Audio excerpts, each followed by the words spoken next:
Ladies and gentlemen, welcome back to the other side of the corner and welcome to your latest Chelsea transfer news, Chelsea everything. We've got the latest in regards to Xavi Simons. We've got latest in regards to Nicholas Jackson. We've got some interesting and very, very nice, beautiful comments from Pedro, Neto, Enzo Maresca.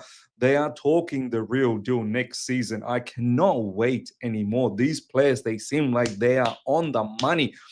But before we get into all of that, I have to start things off from Dastan Satpaev, ladies and gentlemen. This is, for me, even more exciting than what's happening in the transfer window, because this kid is no longer going to be, he's not going to be playing in the Kazakhstan league for too much longer. I'm telling you this much. He's showing immense quality, immense mentality, strength in mentality.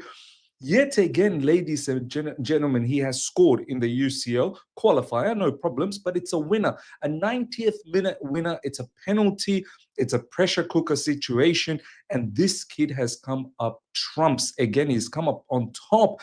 Incredible. And we do need to highlight this because I feel like there's something special happening with this kid. So far, from the bits and pieces that I've seen, he's shown immense pace. He's shown great technical quality. He's shown great footballing IQ.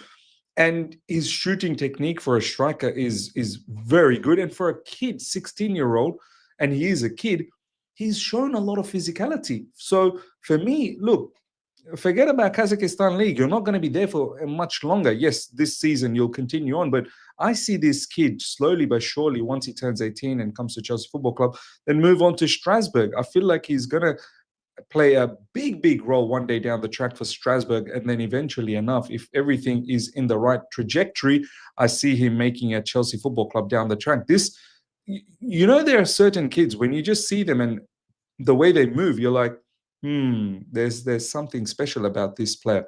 And Satpaev is giving me that vibe, ladies and gentlemen. So let's have a quick look at what's been said. This is coming from Kazakhstan Football Scout.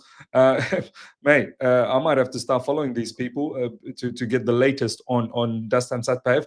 Dastan Satpaev, 16 scores from the spot for FC Kairat against Slovan Bratislava in the UEFA Champions League third round qualifying round, first leg. Being trusted to take such a high pressure penalty at just 16 says a lot about his character. 100%. The club clearly believes in him. They've just won the first leg. I mean, they came out on top of the back of the last round, which obviously was the fourth round. They came on top after losing the first leg 2-0. They came back in the second leg winning 3-0. And now they're in this third round qualification where Slovan Bratislava, like, this is where it's starting to get tricky for this Kazakhstan team, Kairat. But once again, at home, they pick up the victory 1-0, and you never know what can happen in the second leg. They could potentially go down into the next round. So, sorry, this is the third round qualification. So the last one would have been second round. Next one will be fourth round qualification. And is that the final round? I don't know. Can you imagine if Dastan Satpaev drives Kairat, Kazakhstan team, into the Champions League? Oh my God. I think that in itself is something sensational. Let's have a quick look at the goal so that we can all see exactly what we're talking about. I might have to pause and start because I don't want to get in trouble. It was a penalty, but it was taken with some ruthless aggression and it had a lot of venom in it. Let's have a look at this shot from Dastan Satpaev.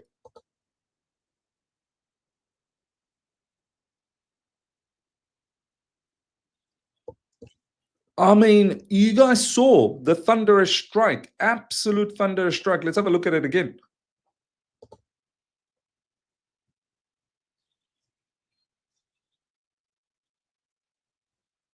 Incredible, ladies and gentlemen. For me, honestly, the way he just takes the breath, calming.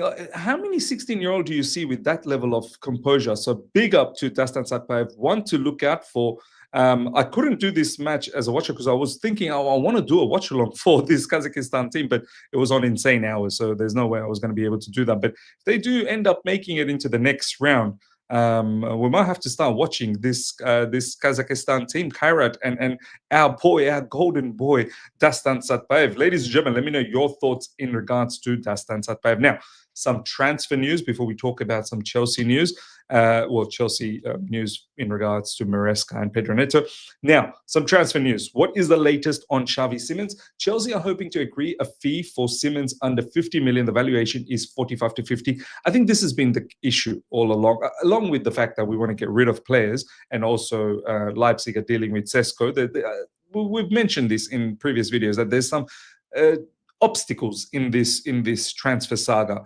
But I think one of the obstacles is we value him around 45 to 50 million, whereas Leipzig wants, I think, in excess of 50 million, somewhere close to 60 million pounds. Champions League clubs in Germany, Italy, and England are interested in Jackson. So there you go. Look, I'm still not worried about Xavi Simons. I think Xavi Simons is going to happen. He only wants Chelsea Football Club, and it's just sad that it's taking so long. I would have liked to see Xavi Simons feature for us in the preseason friendlies that's coming up over the next couple of days, in the likes of Bayer Leverkusen and AC Milan.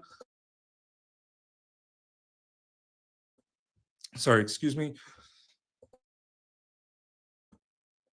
Yeah, man, waking up in the morning and doing videos, yeah, it's very, very tough on the throat. But yeah, I would have liked to seen this happen a little bit quicker.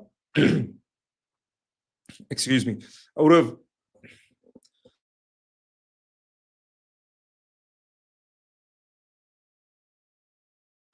Sorry about that, guys. Yeah, I would have liked to have seen this happen a little bit quicker. It would have been best for the players' case as well. It would have been best for us as well. But it looks like I think Xavi Simons is going to miss out on the preseason matches, most likely for us, and then hopefully he can be there before the Premier League starts. I think that would be ideal. I really don't want him to arrive after the Premier League starts, and then he needs to adapt and he doesn't get to play for us immediately, because obviously there's a little bit of adaptation time. So we'll see. We'll see what happens down the track. Next up, an insider close to Simons' deal, when asked why it is moving so slow, said it's not always easy, but it is nothing at all to worry about. Chelsea were in talks again today with Leipzig. So look, as I've said, I'm not worried. I just wish it just was a little bit quicker than normal, because this news has now been going around for almost a month, and the player had already agreed terms and agreement and everything with Chelsea. It's just sad that it's there's obstacles.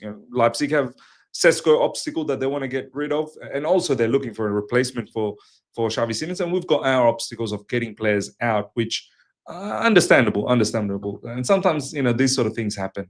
We've majority of our other deals we've done it pretty quickly. There's always going to be one or two odd ones where it's going to take a little bit of time, and I wish it didn't, but it is what it is. Next up, it's now in regards to Nicholas Jackson. Newcastle are considering a move for Nicholas Jackson. Newcastle, look, time for considerations are over. It's time to move. Mate, you guys are in the mud. You don't have a striker. You're going to lose Isak. There's no two ways about that. And you're getting rejected left, right, and center for so many players you've tried to go for. Apparently, you've tried to go for Acuna, Matheus Cunha. You tried to go for, João Pedro. We all know that.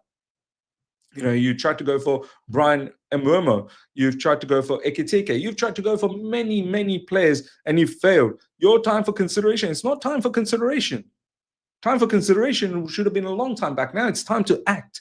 And Nicholas Jackson's available, and you better pay up the money. And the money, ladies and gentlemen, that is getting touted about from Chelsea's sources confirmed to Confidential yesterday that Chelsea believe Jackson's worth more than the 75 million package, which have been submitted for Sesko this week, and also 79 million that Liverpool paid for Hugo Ekitike this summer. I mean, logically speaking, is that unreasonable from Chelsea? I don't think so. What has Ekitike done more than Jackson? What has Sesko done more than Jackson? Jackson's actually got a couple of years of portfolio in the Premier League. And you know what? A lot of the Man United fans, and I might do a video on this down the track. Look, a lot of the Man United fans are very happy that they're going to land Sesko, and I knew they were going to land Sesko. But trust me, if Newcastle end up getting Jackson, Jackson will be more likely to bang in Newcastle as opposed to Sesko banging in Man United. And honestly, that's not even banter. That's just me being very, very factual about the case.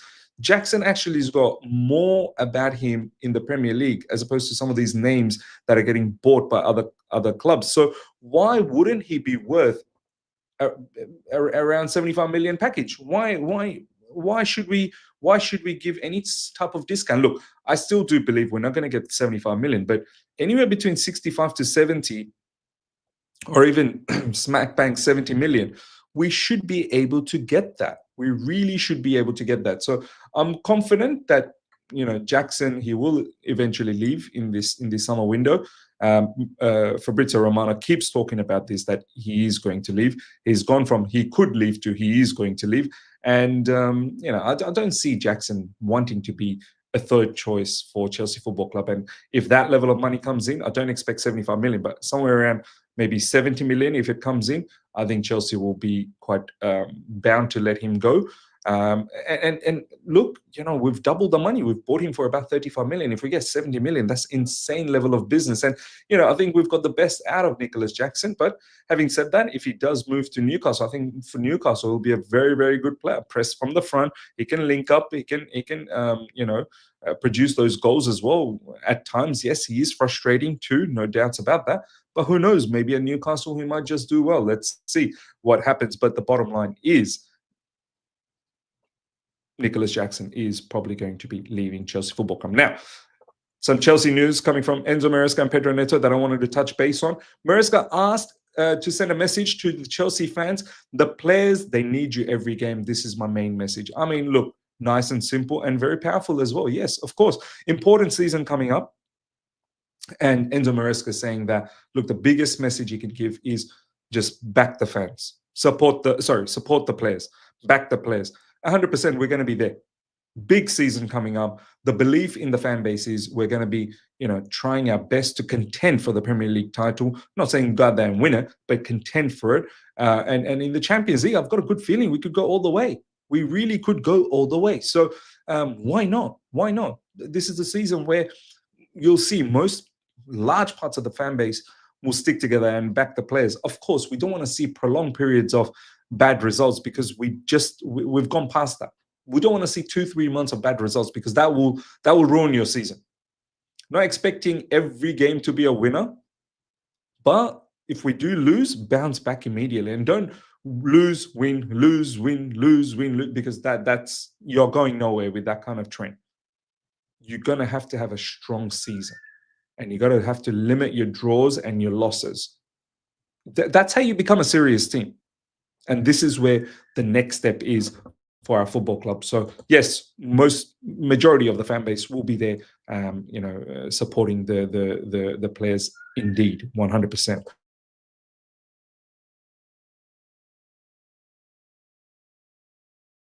Excuse me. James on Maresca. When he joined the club, we were in a difficult position for falling short. Yes, Mauricio Pochettino left. Enzo Maresca came in. And it was a difficult situation, and Enzo Maresca has done a mad job. The way we finished the season, making it into the Champions League, the way we won the Conference League, coming back from a goal down against Real Betis, and then the way we romped the Club World Cup, sensational. And the man definitely deserves a lot of praise. Pedro Neto, look at this. Just like all the other players, Malo Gusto, Levi Colwell, Enzo Fernandez, Caicedo, every other player that's been talking big and genuinely talking big, Pedro Neto as well has joined in with the act. We are motivated to do even better this season. I love it. I love it. And you can feel it. You can feel that the players really mean this, that they are motivated to do better. It's not just words. You can feel it from their insides, from their heart, that they mean it and they can't wait for the season to start and start delivering. I cannot wait. Honestly, these players look like they're absolutely locked in. Now, finally, ladies and gentlemen, Dewsbury-Hall on Instagram, it is now announced by Everton. He has moved to Everton. Big up to Dewsbury-Hall. Look, it is what it is. I personally think he wasn't Chelsea level, but he didn't do anything bad at Chelsea. He stayed away from controversy, and he's leaving the club with a Club World Cup and the Conference League. Why not, man? Why not? He's actually done, he's won trophies, and he was directly involved for the Conference League. He actually participated quite a lot in the Conference League, and he did feature in the Club World Cup here and there. And deservedly has the right to say that he's a world champion, and he's also won the Conference League. And now, big up to him, to Everton. Hopefully, he does well over there. No doubts about that. And look, the bottom line, I wasn't a huge fan because I felt that it's just not Chelsea level. But at the same time, he did a job. He did a job, and I appreciate the fact that he's done a job. Let's see if there's any other news that's been popping about since we started recording, so that we catch any type of breaking news. No, that is the latest, ladies and gentlemen. Lovely picture of Reece James. Look at that, putting that trophy in the Chelsea cabinet. Another one to add. Fantastic. I love it. Ladies and gentlemen, hope you guys have enjoyed this. Smash up the like button and let me know your thoughts and comments about everything we spoke about, especially in regards to Dastan Satpaev. Let me know what you think about this kid. If you haven't subscribed, make sure you subscribe. Until next time, everyone, take care. See ya.